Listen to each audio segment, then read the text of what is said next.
रुजुल madam, रुजुल गोयथले madam त्या उपस्थित आहेत आणि ते म्हणतात ना की मूर्ती लहान पण कीर्ती महान, अशा पद्धतीचं एक व्यक्तिमत्व आपल्या समोर आता येणार आहे.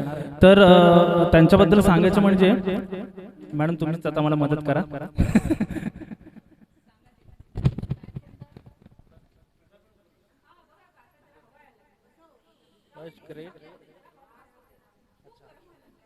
हे खूप महत्वाचं आहे, हे खूप महत्वाचं आहे. का कराओके सिंगर नाही आहेत, क्लासिकल एक्झाम्स दिलेले सिंगर आहेत.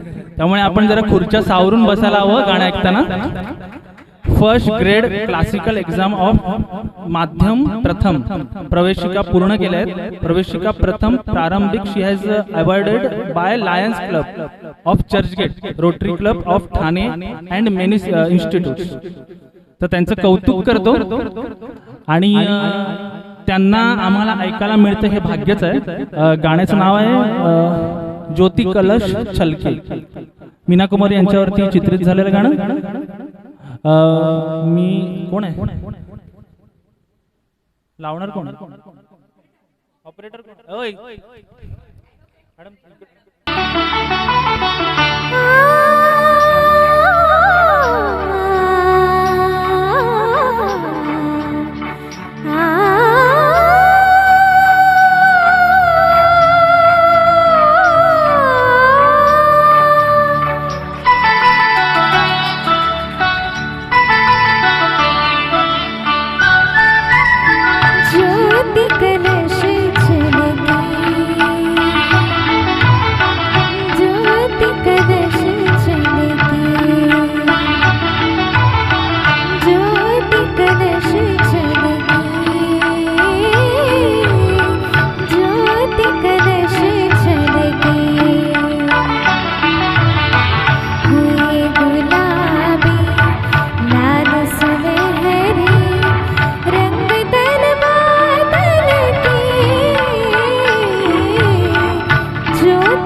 थँक्यू